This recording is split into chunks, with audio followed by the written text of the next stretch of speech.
Hello दोस्तों, फिर से स्वागत है आपका एक नए वीडियो में और नए टॉपिक के साथ। तो आज हम बताएंगे फिफ्थ सेमेस्टर के बारे में। फिफ्थ सेमेस्टर में कम्युनिटी हेल्थ नर्सिंग है ना, उसका यूनिवर्सिटी लेवल पे पेपर है। तो उसमें एक आपके यूनिट दी गई है, 8वीं यूनिट है ना, वो है एपिडेमियोलॉजी है ना। तो उस यूनिट के बारे में बात करते हैं आज है ना। तो एपिडेमियोलॉजी के बारे में क्या, उसका क्या इंट्रोडक्शन है, उसकी क्या डेफिनेशन है वो है, उसके कैसे डिस्ट्रीब्यूशन है, फ्रीक्वेंसी है, उसके क्या क्या एम है, यूजेस है ना, कैसे मोड ऑफ ट्रांसमिशन होता है, फिर वहाँ में क्या ना डायरेक्ट या इनडायरेक्ट या चेन के थ्रू, फिर वहाँ में टाइम ट्रेवल है ना, एपिडेमियोलॉजी एप्लीकेशन है, उसके प्रिंसिपल हुआ है, उसके लेवल्स हुआ, फिर वहाँ में इसके कम्युनिटी में कैसे कैसे एपिडेमियोलॉजी को डायग्नोसिस किया जा सकता है। तो ये सारे टॉपिक है इस एपिडेमियोलॉजी।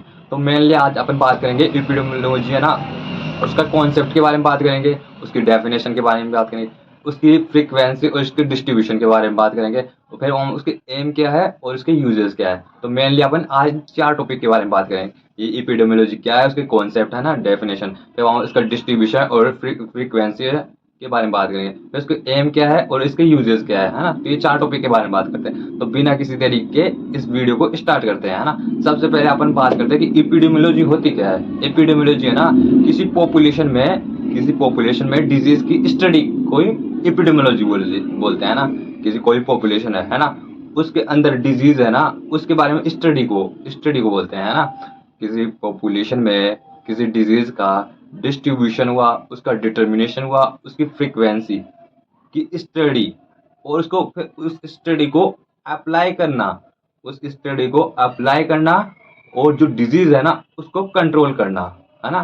तो ये होती है एपिडेमियोलॉजी है ना। क्या बोला, मतलब कोई भी डिजीज है, उसका डिस्ट्रीब्यूशन हुआ, उसका डिटर्मिनेशन हुआ, उसकी फ्रीक्वेंसी हुई है ना, उसके बारे में स्टडी करना, फिर उस स्टडी को अप्लाई करना है ना, हेल्थ को प्रमोट करना है, और जो मतलब डिजीज है ना उसे कंट्रोल करना है ना। तो एपिडेमियोलॉजी, जैसे अपन उदाहरण के लिए मान के चलिए, जैसे कोविड 19 है ना। कोविड 19 आया था है ना। तो मतलब अपन ने इंडिया में कोविड 19 आया, तो वो है ना, कौन कौन से पहले इसमें सबसे पहले फैला है ना, कौन से गांव शहर जो भी है ना, कस्बे ठाणे, कौन कौन शहर में ज्यादा उसके केस थे है ना। फिर वहाँ में अपन ने मतलब क्या नाम है उसका डिस्ट्रीब्यूशन पढ़ लिया। फिर वो कैसे फैल रहा था, मतलब हाँ मतलब कॉन्टैक्ट के थ्रू फैल रहा था है ना। कैसे कैसे मतलब डायरेक्ट इनडायरेक्ट जो भी तरीका है ना, वो कैसे फैल रहा था, उसका डिस्ट्रीब्यूशन क्या था, फिर उसके रिस्क क्या क्या थे है ना, फिर उसकी फ्रीक्वेंसी क्या की थी है ना। तो ये थे मतलब ये टॉपिक थे। तो उसके बारे में जो कोविड 19 के बारे में स्टडी की गई, ये इन पैलेस में फैला गया था, ये इन एज के बच्चे पर्सन है, जो भी मतलब बूढ़े हुए बच्चे हुए उनमें हो रहा है ना। फिर हम ये कैसे मतलब कैसे इफेक्ट कर रहा है बॉडी को है ना। तो वो सारी स्टडी इसके अंदर की गई थी, एपिडेमियोलॉजी के बाद अंदर स्टडी की गई थी है ना। एपिडेमियोलॉजी मतलब इसका मेनली मतलब जो भी मतलब 3 पॉइंट, मतलब 3 मतलब इसमें एक तो डिस्ट्रीब्यूशन है, एक डिटर्मिनेशन है, एक फ्रीक्वेंसी है। डिस्ट्रीब्यूशन क्या होता है, किसी मतलब टाइम के अनुसार होना, किसी पैलेस के अनुसार होना, या किसी एज जेंडर या सेक्स के अनुसार होना है ना। जैसे उदाहरण के लिए मान ले है ना, डिस्ट्रीब्यूशन, पहले डिस्ट्रीब्यूशन की बात कर रहे हैं है ना। डिस्ट्रीब्यूशन मतलब किसी एज, सेक्स, जेंडर और टाइम पर्सन है ना। टाइम सीजनल, कोई भी डिजीज रहती है ना वो सीजन के अनुसार रहती है, जैसे डेंगू हुई, टाइफाइड हुई, ये मतलब रेन में ज्यादातर होती है ना, तो टाइम के अनुसार हो गई है ना, टाइम लिया ना। फिर इसके बाद में मतलब कुछ डिजीज है ना, कुछ पहले इसमें स्पेसिफिक पहले से रहते हैं ना, मतलब जो कुछ जगह रहती है वहीं रहते हैं, जैसे मतलब जो गंदगी में रहने वाले क्या नाम है, जो मर रहते हैं ना गंदगी में, तो उनकी डायरिया की ज्यादा प्रॉब्लम रहती है ना, जो वो पहले इसके ऊपर डिपेंड करती है। जैसे कुछ डिजीज रहती है जो एज, सेक्स, जेंडर के मतलब उस पर डिपेंड करती है ना। कुछ डिजीज जैसे अभी मतलब उदाहरण के लिया था कि कोविड 19 है, वो मेनली किस किस में हो रहा था, जो छोटे बच्चे और बूढ़े हो रहे थे ना, क्योंकि उनकी इम्यूनिटी कम थी, तो इस वजह से उसमें हो रहा था। तो इस पर डिपेंड करता है, ये तो डिस्ट्रीब्यूशन होगा। फिर इसके बाद में मतलब डिटर्मिनेशन कैसे है, कि डिटर्मिनेशन क्या है कि वो डिजीज कैसे, उसके कोज है, उसके रिस्पेक्टर क्या है, कोज एंड रिस्पेक्टर दो चीज है, कोज एंड रिस्पेक्टर है ना। तो उसके डिजीज मतलब क्या, मतलब जैसे अब तंबाकू मतलब क्या नाम, कोई भी सिगरेट जर्द मतलब वो स्मोकिंग कुछ भी करेगा, तो उसकी ज्यादा प्रोबेबिलिटी क्या है कि लंग्स कैंसर होने की तो प्रोबेबिलिटी है ना, तो उसके लंग्स कैंसर हो सकता है। तो ये तो क्या नाम है, इसका डिस्ट्रीब्यूशन था। फिर वहाँ फ्रीक्वेंसी, फ्रीक्वेंसी मतलब टोटल नंबर केस और न्यू केसेस, कोई भी जैसे डिजीज है, जैसे टीबी है ना।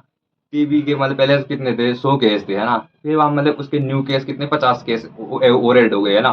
फिर टोटल कितने केस हुए, 150 ही तो है ना। तो मतलब कैसे डिस्ट्रीब्यूट कर रही है ना। तो ये मतलब फिर वहाँ इनकी स्टडी कर लिया अपन ने किस किस की स्टडी की, किसी डिजीज की डिस्ट्रीब्यूशन की, है ना, उसकी डिटर्मिनेशन की और उसकी फ्रीक्वेंसी, इन तीनों चीज़ों की स्टडी की। फिर उन स्टडी को अप्लाई करेंगे अपन, है ना, अप्लाई करेंगे, हेल्थ को तो प्रमोट करेंगे और जो डिजीज जो भी है ना उसको कंट्रोल करेंगे, है ना। तो इसके बारे में स्टडी की जाती है ना, तो इसे बोलते हैं एपिडेमियोलॉजी। तो समझ में आ गया ना डेफिनेशन में मैं क्या बोलना चाह रहा हूँ, है ना। तो ये था एपिडेमियोलॉजी का कॉन्सेप्ट है। अब बात करते हैं कि एपिडेमियोलॉजी है उसकी एम क्या है, गोल क्या है ना, कि एपिडेमियोलॉजी अपन क्यों पढ़ते हैं, है ना। कोई भी डिजीज की स्टडी कर रहे हैं अपन, तो उसके क्या कुछ ना कुछ तो गोल होंगे ना। जैसे अपन कुछ भी कर रहे हैं तो उसका भी कुछ गोल है ना। जैसे अपन बीएससी नर्सिंग कर रहे हैं तो उसके बाद कुछ गोल है ना, तो इसी वजह से कर रहे हैं। तो एपिडेमियोलॉजी अपन स्टडी कर रहे हैं कोई भी डिजीज, तो उसका कुछ कुछ स्पेसिफिक क्या नाम है, गोल तो होगा ना। जैसे सबसे पहले आता है कि कोई भी डिजीज हुई ना, तो उसके रिस्क फैक्टर या कुछ कोज रहते हैं, तो उसी की वजह से होती है। जैसे अपन क्या उदाहरण के लिए माने, अभी मतलब क्या नाम है, यस वो लिवर सिरोसिस हुआ है ना, तो कोई भी अल्कोहल कंजप्शन करेगा तो उसकी मेनली ज़्यादा प्रोबेबिलिटी है ना, लिवर सिरोसिस होने की प्रोबेबिलिटी है ना। कोई अदर हेल्दी पर्सन है उसमें तो लिवर सिरोसिस होगा, तो उसका कोज क्या है कि मतलब अल्कोहल का कंजप्शन कर रहा है ना। अगर अल्कोहल के कंजप्शन को अपन बाइंड कर देंगे, मतलब उसको अवरोध कर देंगे कि अपन को उसको मतलब जो पर्सन है उसको बताएंगे कि अल्कोहल का कंजप्शन नहीं करना चाहिए, है ना। तो अपन जो रिस्क फैक्टर है उसकी कोज है उसको अपन बाइंड कर देंगे, तो वो डिजीज आगे मतलब उस पर्सन में या किसी और अदर जो भी है उसमें वो नहीं होगी, क्या नाम है, डिजीज होगी नहीं, है ना। तो उसके रिस्क फैक्टर को अपन वो मतलब कंट्रोल करेंगे। फिर वहाँ उसके पैटर्न को समझेंगे कि ये डिजीज कैसे कैसे कैसे कैसे इस पॉपुलेशन में फैल रही है। जैसे अपन उदाहरण के लिए माने, जैसे डेंगू रहती है ना, डेंगू जो मतलब बारिश रहती है, बारिश आती है ना जब भी ज्यादा फैलता है, स्प्रेड होता है डेंगू मलेरिया, है ना। जो भी है जो कि इंसेक्ट रहते हैं ना, वो मतलब पानी भरा रहता है तो उसमें ग्रो डेवलपमेंट कर लेते हैं, उनकी संख्या बढ़ जाती है, तो वो अपन के शरीर मतलब क्या काटते हैं, फिर हम ऐसे फैल जाती है आराम से इजीली, मॉस्किटो के थ्रू फैल जाती है ना। तो उसके पैटर्न को समझ रहे हैं कि अपन ये मतलब ये डिजीज है ना जो इंसेक्ट है ना उनके द्वारा फैल रही है। अगर इंसेक्ट को कंट्रोल कर लेंगे अपन तो मतलब डेंगू मलेरिया जो भी है, तो मतलब जो भी रेनी सीजन की मतलब बीमारी है वो नहीं फैलेगी। तो उनको पैटर्न को समझना है अपन को। फिर वहाँ उसका कैसे कैसे प्रिवेंशन किया जा सकता है, उसको रोका कैसे जा सकता है। जैसे अब उदाहरण के लिए माने कोविड-19 आया था, है ना, तो उसका मतलब प्रिवेंशन क्या था कि अपन को मतलब प्रॉपर मास्किंग करनी है, 2 गज दूरी बनाए रखनी है, किसी से डायरेक्ट कॉन्टैक्ट नहीं करना है ना, कॉन्टैक्ट है ना, किसी की टच नहीं करना है। तो इसके लिए ये कंट्रोल थे। अब तो एपिडेमियोलॉजी अपन को ये पता है कि कोई भी डिजीज है तो उसको कैसे अपन कंट्रोल कर सकते हैं। अगर ये कोई भी डिजीज थी, है ना, उसकी अपने स्टडी कर ली कि ये डिजीज ऐसे से फैल रही है, तो उसका कंट्रोल भी पता चल गया कि ऐसे इस डिजीज को कंट्रोल किया जा सकता है ना। फिर वहाँ हेल्थ पॉलिसीज है ना, उसमें मतलब बताया जाएगा कि एपिडेमियोलॉजी है, हेल्थ को मतलब जो भी प्रमोशन है, हेल्थ को प्रमोट करना अपन को, और डिजीज को क्या करना, डिक्रीज करना है अपन को, मतलब उसको कंट्रोल करना है। तो अपन हेल्थ रिलेटिव मतलब एजुकेट करेंगे लोगों को, है ना, अवेयरनेस दिलाएंगे कि अब ये चीज ऐसे ऐसे ये डिजीज ऐसे ऐसे फैल रही है। जैसे उदाहरण के लिए मान लिया अपने मतलब टाइम वो क्या नाम है टीबी हुई है ना, तो वो फूड कंटामिनेट है जो वाटर है इनसे फैलते हैं, तो उसके बारे में अपन डिजीज को मतलब जो भी डिजीज है उसके बारे में एजुकेट कर देंगे, पर्सन को अवेयरनेस दिला देंगे, तो वो डिजीज फैलेगी ही नहीं ना। फिर वहाँ हेल्थ जो पॉलिसीज है जो पुरानी उनमें चेंज करेंगे जो भी है ना, तो उससे मतलब जो डिजीज है ना वो मतलब उसका कंट्रोल किया जा सकता है। तो ये मतलब ये थे एम कि कोई भी डिजीज है उसके रिस्क फैक्टर को पहचानना, उसके पैटर्न को पहचानना, फिर उसको कैसे क्या नाम रोका जा सकता है ना। फिर वहाँ में हेल्थ पॉलिसीज क्या है, फिर हेल्थ पॉलिसीज में क्या क्या चेंज किया जा सकता है ना। तो ये एम है। फिर वहाँ इसके यूजेस क्या है, एपिडेमियोलॉजी की यूज क्या है कि अपन इसको पढ़ रहे हैं तो इसके यूज भी तो होंगे ना। जैसे क्या नाम है कम्युनिटी में डायग्नोसिस कर सकते हैं अपन, है ना। वो भी जैसे डायरिया हुआ है ना, जो कच्ची बस्ती वाले रहते हैं ना, जो कच्ची बस्ती में, तो मेनली उसमें क्या रहती है कि डायरिया की प्रॉब्लम ज़्यादा देखी जाती है क्योंकि वो साफ सफाई से नहीं रहते हैं ना। तो अब अपन है ना जो कम्युनिटी जो लोग हैं ना उनको बताएंगे कि अपन की हाइजीन मेंटेन करने से ना ये डिजीज कंट्रोल की जा सकती है, इसको रोका जा सकता है। तो इसकी ये यूजेस है कि मतलब अपन कम्युनिटी में डायग्नोसिस के इसके डायग्नोस है ना जो डायरिया है इसके बारे में बता दें कि मतलब ये गंदगी की वजह से फैला है, अगर आप हाइजीन मेंटेन करके रखोगे ना तो डायरिया नहीं फैलेगा, है ना। तो अपन ये मतलब उन जो भी मतलब लोग हैं जो रूरल है उनको बताएंगे कि मतलब डायरिया इस वजह से फैल रहा है ना, तो डायग्नोस है, फिर उसका प्लानिंग करेंगे और इवोल्यूट करेंगे। जैसे कोविड जैसे क्या नाम है कोविड-19 हुआ या कुछ पोलियो हुआ, है ना, तो उसके बारे में अपन उसकी प्लानिंग के बारे में बताएंगे कि इसको कैसे कैसे रोका जा सकता है। जैसे कोई भी डिजीज है ना, उसका मतलब टीकाकरण, जैसे कोविड-19 को पोलियो का हुआ है ना, तो उसका टीकाकरण करवाएंगे, है ना, टीकाकरण करवाएंगे, तो फिर वहाँ में जो अपन में शरीर में ना इम्यूनिटी डेवलपमेंट हो जाएगी, तो वो डिजीज आगे फर्दर फैलेगी भी नहीं, अपन इम्यूनिटी डेवलपमेंट हो जाएगा ना।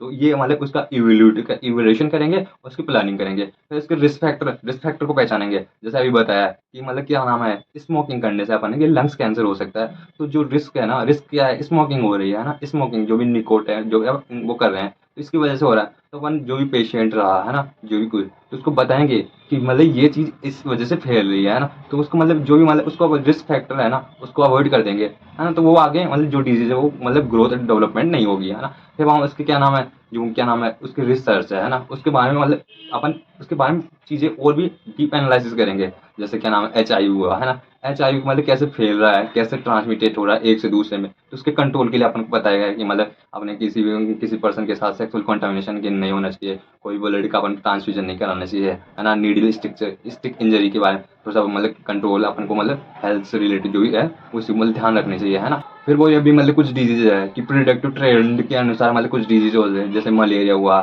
चिकनगुनिया हुआ, वही मतलब रेन जो भी बरसात इस सीजन रहेगा तो उसमें डेवलपमेंट होगा कोई मतलब, क्योंकि मॉस्किटो मतलब पानी में वो करता है ना, तो वो मतलब उनकी संख्या में इंक्रीमेंट हो जाएगा, तो वो पॉपुलेशन मतलब अपन को बीमार कर देगी, है ना। तो ये इस वजह से हो सकता है। तो अपन मतलब मेनली क्या पढ़ा कि एपिडेमियोलॉजी का कॉन्सेप्ट क्या है, फिर उसका डिस्ट्रीब्यूशन है, उसका डिटर्मिनेशन, उसके फ्रीक्वेंसी के बारे में पढ़ा, फिर उसके एम क्या है, फिर इसके यूजेस क्या है, तो ये चारों चीजें पढ़ी आपने, है ना। तो कोई ना, अब अगले वीडियो में इस टॉपिक को कंटिन्यू रखते हैं ना, तो मिलते हैं अगले वीडियो में इसी टॉपिक के साथ, नए और टॉपिक के साथ, है ना। ठीक है, मिलते हैं, टेक केयर, बाय बाय, जय हिंद, जय भारत।